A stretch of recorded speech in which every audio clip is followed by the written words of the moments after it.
Hello everybody, welcome back to the channel. My name is Ron, and today we're going to be doing another tier list for Deep Rock Galactic. You guys seem to have enjoyed the other ones, so I figured I would do this one. This is going to be talking about mutators.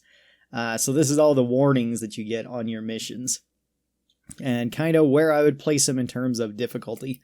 So the more difficult they are, the higher up they'll go. The less difficult they are, the lower they'll go. That doesn't necessarily mean that they're always going to be difficult to everybody, because certain perks, certain weapons, and certain classes just do naturally well against them, and certain ones just don't, where they do particularly poorly. So some of these can be quite difficult. Other ones aren't the worst thing to see in the world, and I'll be going over each of them and responding to general overviews of them as to how to beat them, or what perks and things either work or don't work. As you can see, I actually have a bunch of other things down here too. I just found this tier listing with all of these things. I will be going over all the bonuses next time in another video. If you're looking forward to that, be sure that you're subscribed. That way you get notification when it comes out. But let's start with this one with the mutations.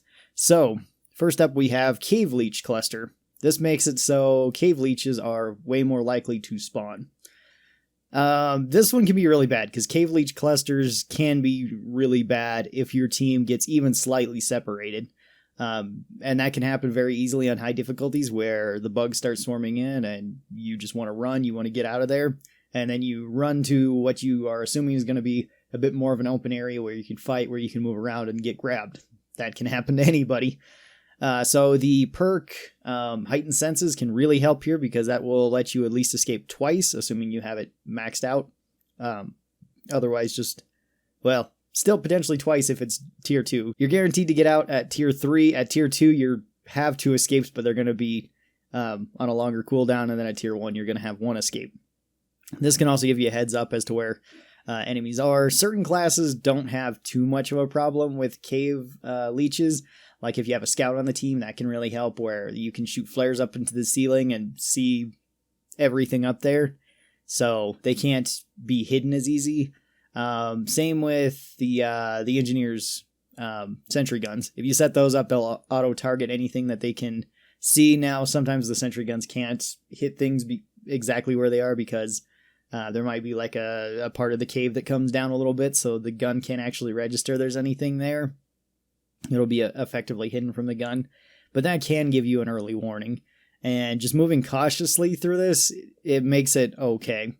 Of course, you still don't want to be taking forever with any of these, because on just every mission pretty much in Deep Rock is on a timed, you're against the clock on any of the missions. So Cave Leech can be pretty dangerous. I don't think it's the most dangerous, but it can be pretty dangerous. If everybody's running Heightened Senses, it's not that bad. It's probably like a B tier then, because it's going to be more of an annoyance then, because each player, assuming you have 4 players in the group, is going to have Heightened Senses, preferably tier 3, and that's going to let you escape from potentially 8 grabs in total. So that's not too bad, as well as if you can't escape and you're sticking close to your teammates, that's not a big deal, because your teammates can shoot it down then. Falling damage can play a factor in this too, just because of where the leech is, where it grabs you and where it drops you. So probably A tier is where I'd put it. Maybe not the hardest one, but one of the more difficult mutants here. All right, next mutation is the Exploder Infestation. This makes it so the exploders are much more likely to spawn and rush you. This can be really bad, because exploders can do tons of damage very quickly, and if you're not paying attention, they can blow up. There is sort of a myth that goes along with this, though, and that you're more likely to get bulk detonators. That's not true. You're not actually going to have any higher chances of getting a bulk detonator on this. I think it's just more people that have had this happen to them just think that it's also an addition, because sometimes you can get up to like 2 bulk detonators in the same match. And that can just make it even more difficult with everything exploding and then a giant thing exploding. You can counter the explosions to some extent with certain weapons. If you're running the cryo gun or the cryo grenades on Scout or on Driller, then you can freeze them and they can't explode once you break them. That also applies to the bulk detonators too. So that helps. If you hit headshots, then they won't explode either. And if it's a fairly large environment, then causing a bunch of explosions doesn't matter as much. It can be annoying on the magma planet because every time the exploders explode, the ground breaks up and then it becomes ground that you can injure yourself on just by walking on it.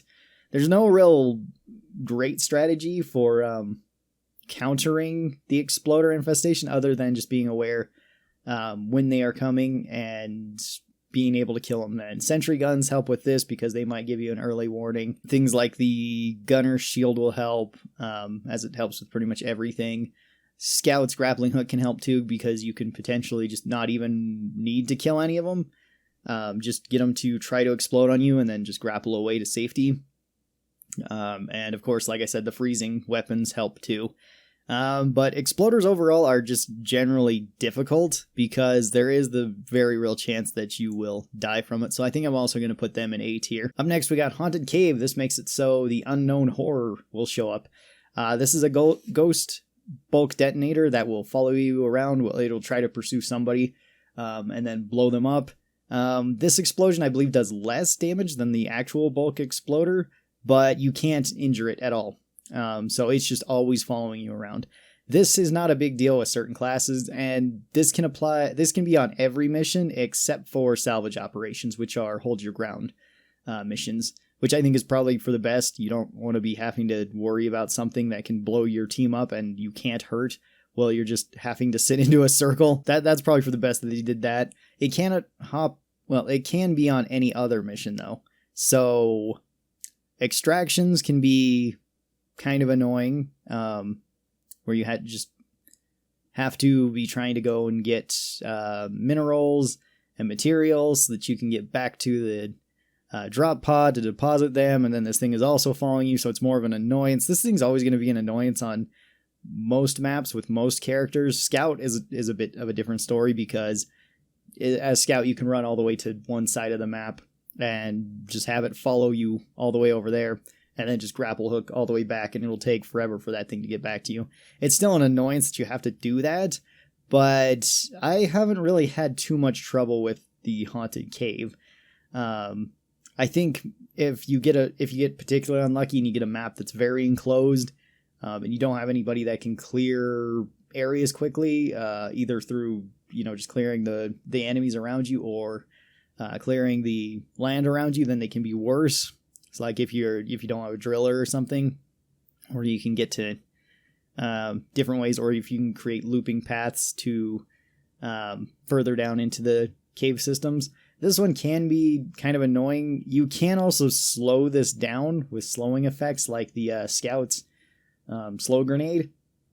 That does make it so it can't move as quick, which kind of helps. But overall, I would say Haunted Cave is more of an annoyance than a real big threat. And I don't find it that difficult a lot of the time. I'd probably put it into C tier in terms of difficulty. Much more of an annoyance and could kill you, but not going to be as likely to kill you as these two, in my opinion. All right, up next we have Lethal Enemies. Lethal Enemies makes it so every melee attack from enemies is doubled. That makes it really hard, especially on high difficulties. If you're playing on Extreme or Lethal, you don't want to be playing against lethal enemies because they hit like a truck. This does only affect melee damage, though, so anything that directly hits you. So spinning enemies don't count, status affecting enemies don't count, explosions don't count. This is only if something physically hits you.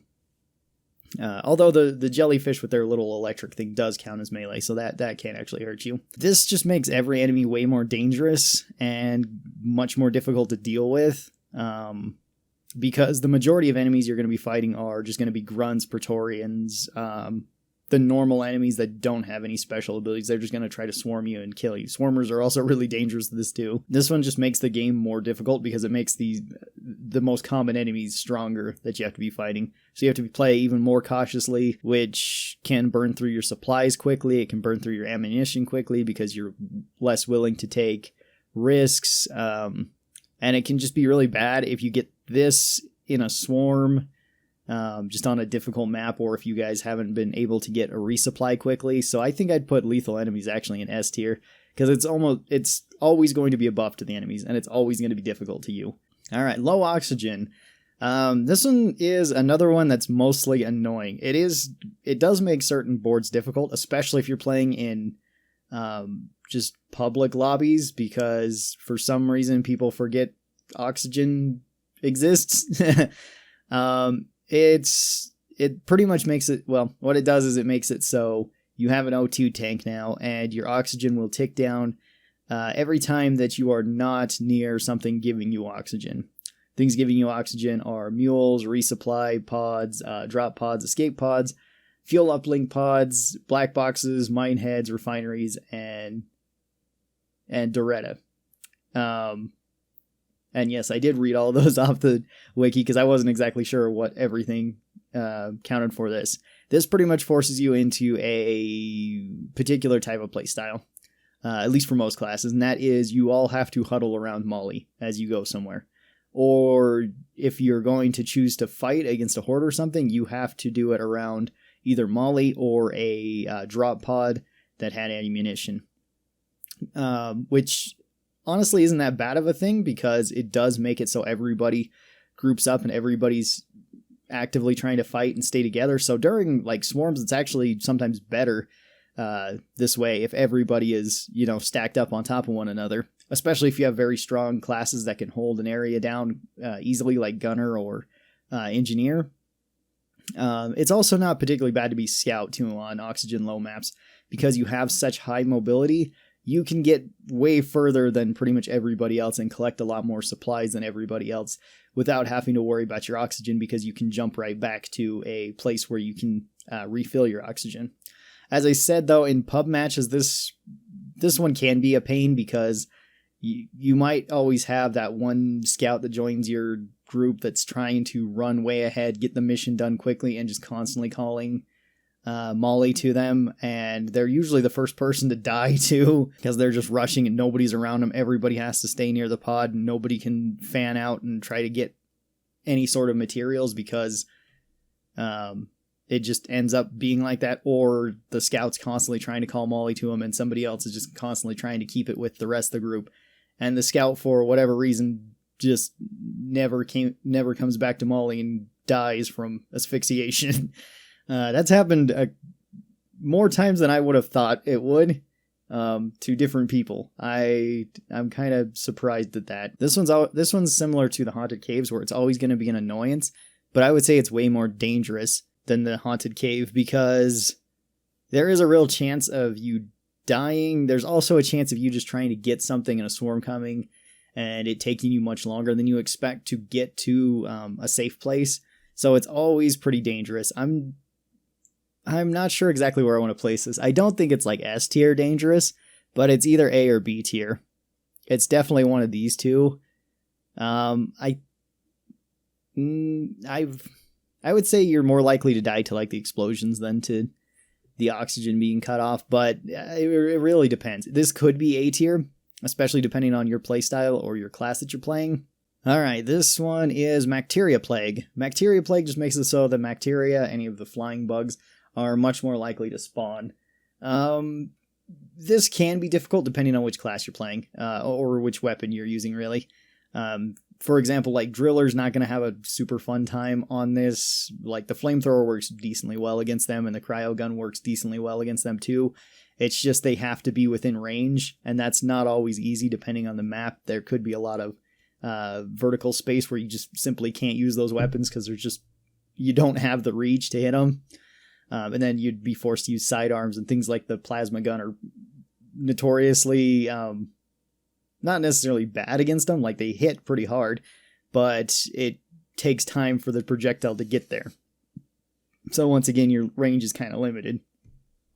So like Driller, you pretty much just got your pistol that you're shooting things consistently with, or using one of your main weapons if the enemies do fly close enough to you.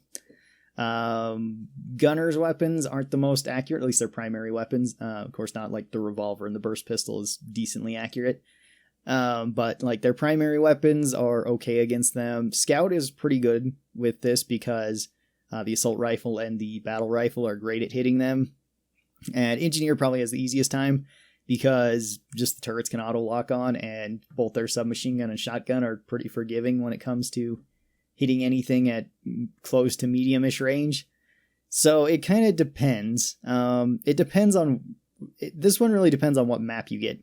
If you get a very closed off tunnel, it's all just a very enclosed tunnel all the way through the map except for a few areas where it kind of opens up, then this one, it really isn't that bad because it's pretty much the same as fighting grunts at that point.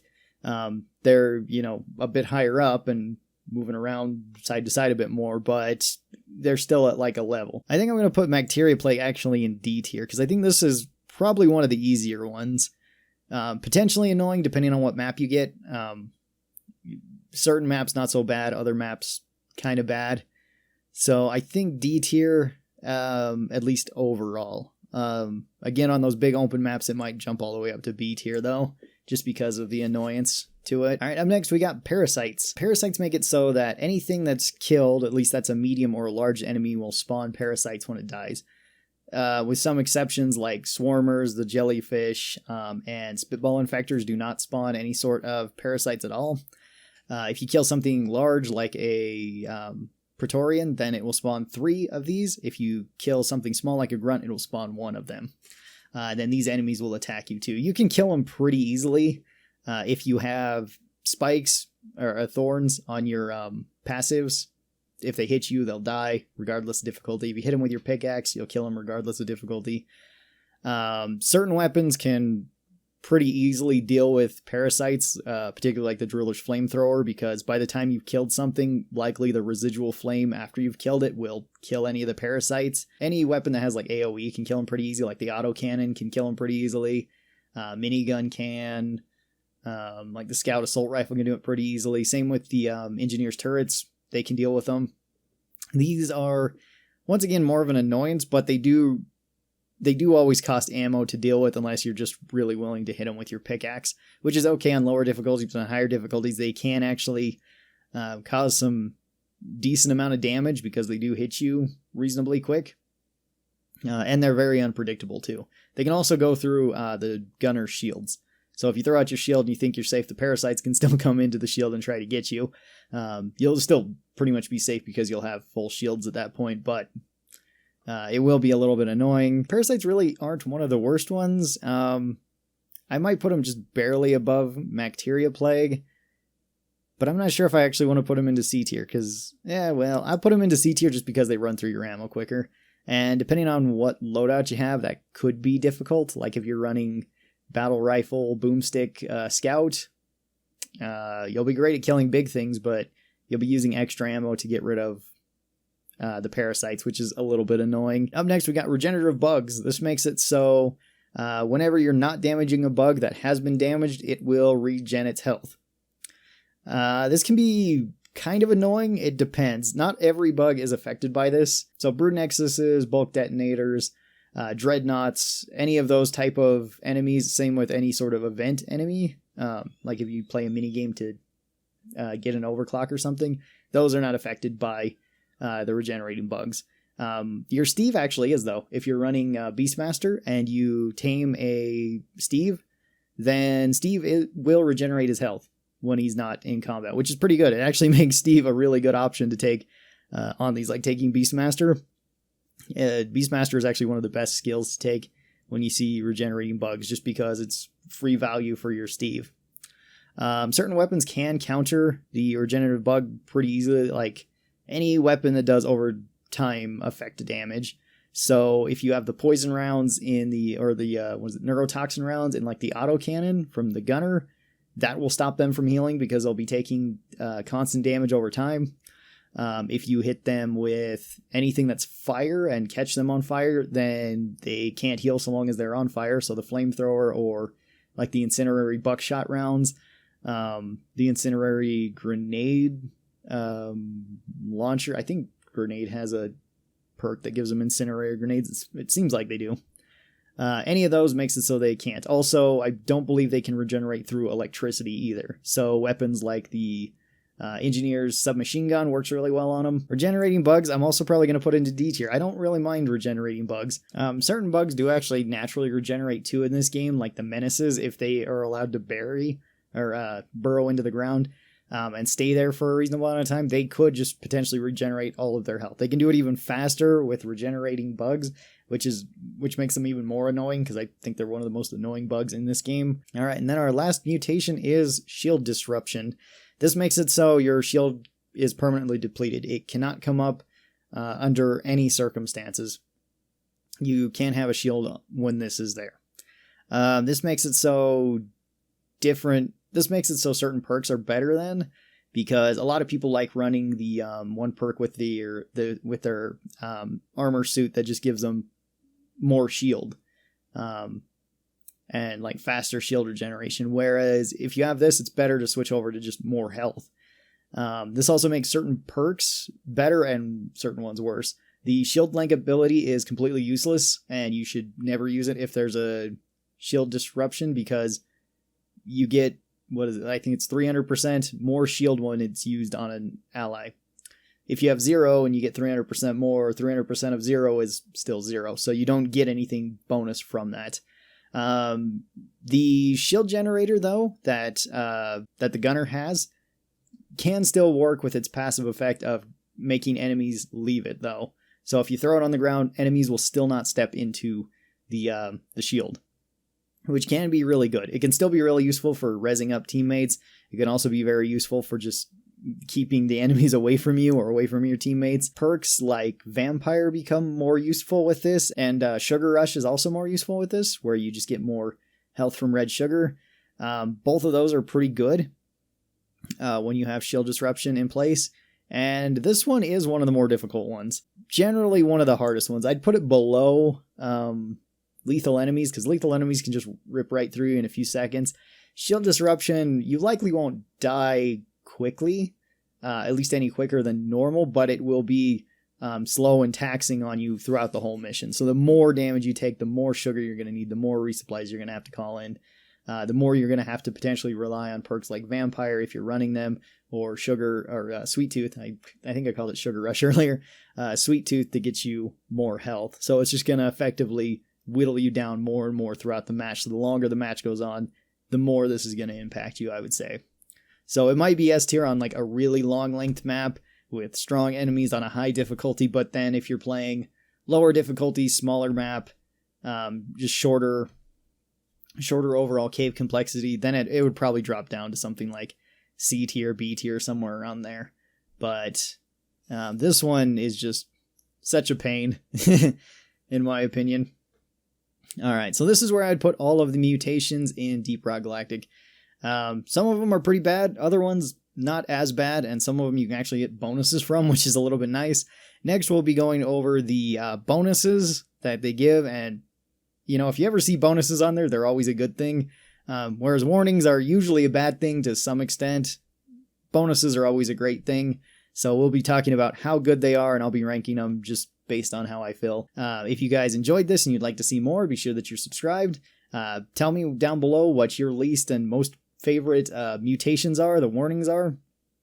I would be very interested to hear about that. And once again, thank you guys so very much for coming here. I really do appreciate it. And I will see all of you guys next time. Till then, stay cool and bye.